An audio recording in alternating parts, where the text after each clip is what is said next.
That's, from the house standpoint, it's always good.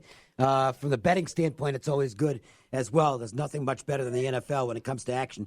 And we'll talk about a few teams, all involving young quarterbacks. I've been reading a lot about the progress of Sam Darnold for the Jets. Now, I know this team's not getting any respect. Their front office is kind of a joke, and the roster doesn't look to be real good. But if the progress reports on Darnold are accurate, and I think the coaching upgrade with Gase and now Williams on the defensive side, they might not be as awful as everybody thinks. I think they're better than the Dolphins. I'll put it that way. Yeah, I think when Darnold came back late in the year off the injury, I think it was a different team. He seemed to have a good rapport with Robbie Anderson. Anderson, I think, over the last 4 weeks had 3 touchdowns and close to 400 yards receiving. And adding Le'Veon Bell can only help him. I mean, Bell is not only going to be their best running back, he's going to be their best receiver. And coming off that year out of the game, I think he can only help a young quarterback. And, of course, with Greg Williamson on defense, I mean, you look at what he's done anywhere he is, I think that defense is going to be better. And I agree with you. I think that they're probably closer to the Bills than they are to the Dolphins. And I think right now, going into the season, the Dolphins are the bottom team in the AFC East. Looking at the Browns and Baker Mayfield called out one of his players, Duke Johnson, over the weekend. How do you see this team? We know that the public has been in love with the Browns from the word go. Last year with all of the Baker mania from the good finish last year. And then, of course, the offseason moves. Is the needle slowed down at all on the Browns? It really hasn't, guys. They're still a really popular bet. Very, perfect storm for them with, the change in Pittsburgh, of course, with Brown and Bell being gone and the team getting a little longer in the tooth. You look at Cincinnati, just major question marks there on both sides of the ball and the coaching change. And then Baltimore, Lou Suggs on defense. You're looking at a young quarterback in Lamar Jackson, who a lot of times when you have a running type quarterback like that, year or two, teams make the adjustment. So when you look at it on paper and even hype and perception, Cleveland is by far, the most popular team, and I think you can make a case the best team right now in the AFC North. I have no problem with Baker Mayfield calling out Duke Johnson. I think he wants to make it known that it's his team, and he wants that respect early on, and I think it's good. I think it's good for that team. I think it's going to be a question on defense, losing Williamson, how they react. But in my opinion, guys, right now, they are the best team in the AFC North, but with that comes a lot of pressure to produce, and they're a young team, and we'll see how, if they're not winning, how those fingers start being pointed by OBJ and how Mayfield reacts and what happens then. But heading into it, they're the best right now, guys, in that division. Speaking with Chuck Esposito from Sunset Station here on the Las Vegas Sportsline with Marco DAngelo. I'm Dave Cokin. We briefly mentioned the Baltimore quarterback, Jackson. I agree with your assessment on him. Talked about Baker Mayfield, talked about Sam Darnold. We haven't mentioned Josh Rosen. I guess it's an open book on him with his new team. That leaves Josh Allen from last year's rookie crop. And the one thing we noticed on Allen last year was, in addition to having a great arm, he's got great wheels as well. But I thought there were times last year when the Bills started relying too much on him to run the football, or maybe he relied too much on himself to just pull it in and start running. It sounds like the Bills are intent on getting him to stand in the pocket more and throw more, and not trust his legs as much. They don't want him getting hurt. What do you think of that? And do you think it stymies his progress, or is this the way to go? I like Josh Allen, guys, and I think when you look at last year, he didn't have a whole lot of choice. I mean, can you name any one of their wide receivers? Most people can't. I think he didn't have wide receivers that could create a lot of separation or get open. There were so many question marks with McCoy being hurt. I think he had to run just to run for his life, basically. He was able to win some big games when he was in before he got hurt, and then again toward the end of the season. I think it's just part of his game. I think when you look at some running quarterbacks, when you look at a guy like Aaron Rodgers, who if he had to pick up that first down, did. Drew Biskey last year, If he had to, he did. Russell Wilson. I think that's just part of Josh Allen's game. I think they added some pieces to help him a little bit on offense.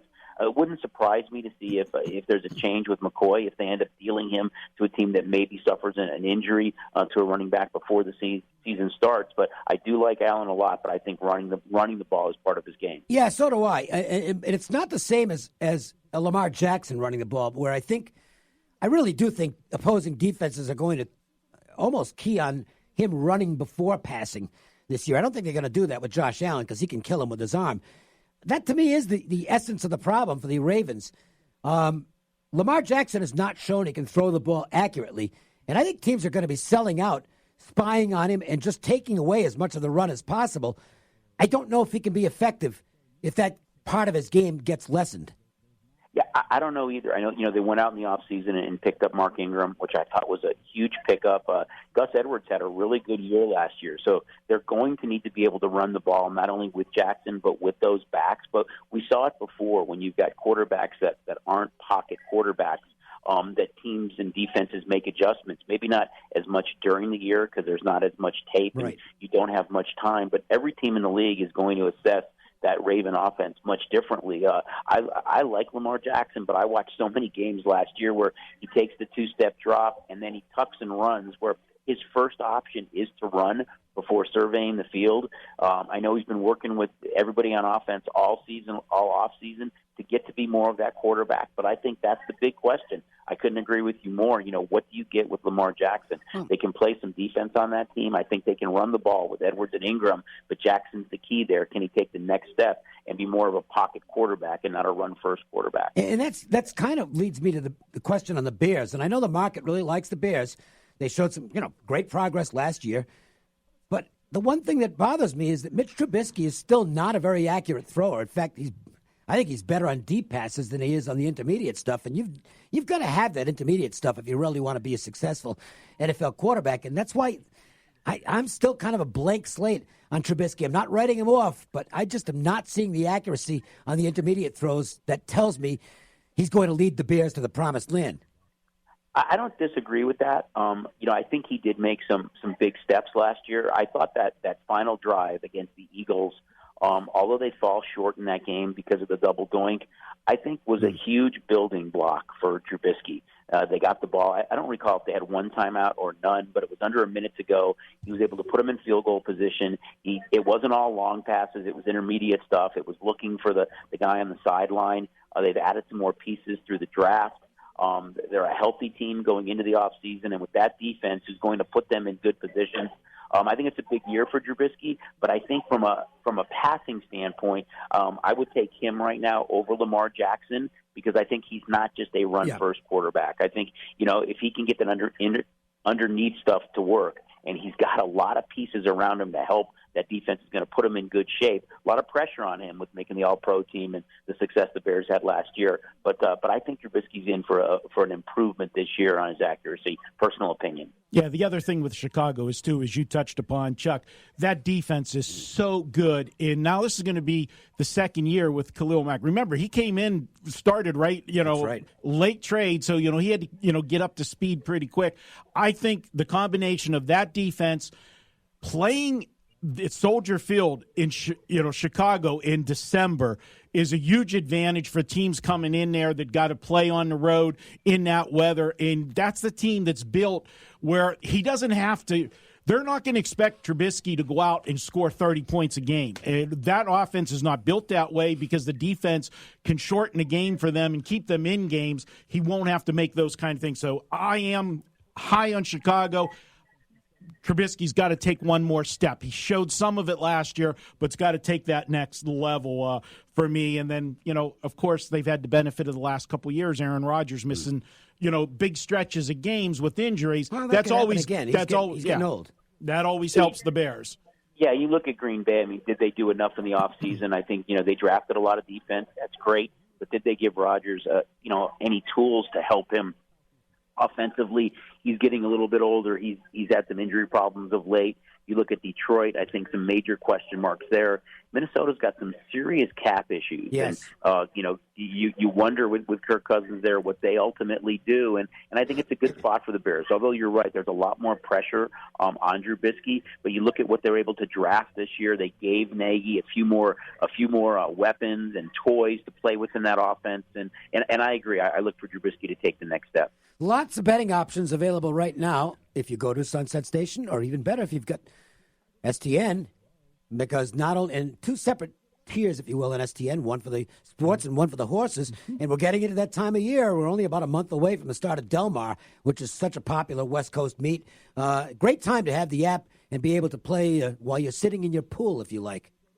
Yeah, it is great. As I've mentioned so many times, we love it when all the guests come out and enjoy everything we have to offer. But you can get the STN mobile app, get signed up for both the race and sports side of it, and it really does bring the race and sports book to the palm of your hand. And as you mentioned, Del Mar starting, you've got the Women's World Cup going on, you have preseason football that's not that far away. We know everyone will be vacationing and enjoying their summer, but it really gives you an opportunity to play wherever you are throughout the valley. Chuck, did you have any bridge jumpers show up yesterday for maximum security at Monmouth Park? Show bet, I mean, that was about as – he didn't win the race, but for him not to finish in the top three in that race, he would have had to fall down. No, he almost did. always love the bridge. Guys, just a few. Yeah, and that's the thing with pari-mutuel is I don't think you get the guys willing to go in there and risk a lot to make a little – as much in horse racing as you do in other sports. Is that true? It is true. I mean, I still think that they're looking for value, and sometimes when you've got some of those smaller fields or horses that are a clear favorite as far as the show bettors go, you do see that from time to time. But I think more so in sports, you'll see some of those big prices. But I have to tell you, for the fight over the weekend, if you're in Schwartz, I mean, having that big price, and I know we talked about it on Friday, you still saw a lot of money come in on the underdog just because of the price. I mean, it's a sport where, the analogy is you have a puncher's chance. He literally had a puncher's chance going into that fight. And we were clearly Tyson Fury fans that night when those two guys stepped into the ring. It didn't take you long to have a smile on your face in that one. It didn't, but believe me, Jason and I were talking a lot about it through the afternoon, and for a fight that I guess you could say it was it's a heavyweight championship fight. To have a early decision on that, it was clearly one-sided in favor of one boxer that evening. No question about it. Always a pleasure, Chuck. Enjoy the week, and we'll do it again next Monday. All right, guys. Thanks for having me on. I'll talk to you soon. Thanks. Chuck Esposito, stop out to Sunset Station, say hi, have a great meal while you're there, too. Lots of good restaurants and Sunset Station amusements that are so popular here in Las Vegas. They get all the new machines out there. It's a fun place.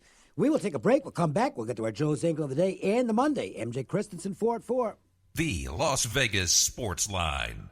When it comes to dependability in car batteries, no one beats Interstate Batteries. Interstate Batteries has been providing outrageously dependable starting power for over 65 years. With over 200,000 dealers nationwide, there's one near you. Just click on interstatebatteries.com.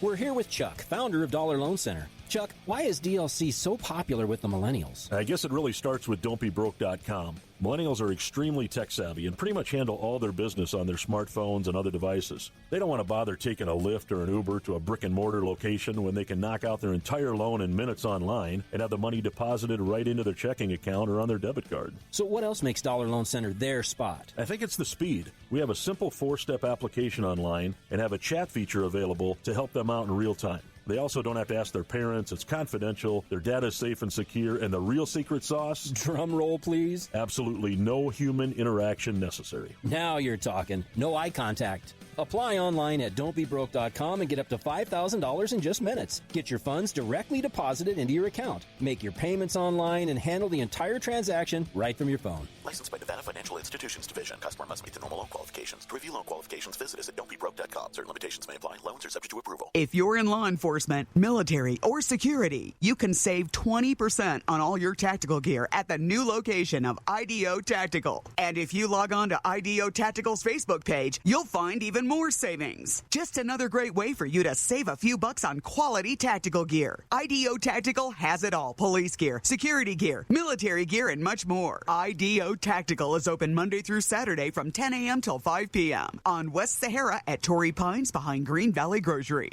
At MJ Christensen, you're not dealing with a chain. You're dealing with a locally owned establishment that's been here for years and years. And one of the things you guys pride yourself on, Cliff Miller, that's community involvement. We are deeply involved. Our company is Vegas born, and we're Vegas strong. And what makes Vegas so strong is all the charitable issues that need to be addressed. And anywhere we can, we try to join hand in hand and lift this community up. MJ Christensen, something special for the love of your life. Located at Boca Park. Dave Cokin with John Lyons from Lyons Physical Therapy. So give me a rundown on maybe a typical treatment at LPT. Sure, Dave. On an initial consult, we'll sit down with the patient for at least 10 or 15 minutes, get a history of their injury or their condition. Then we'll move into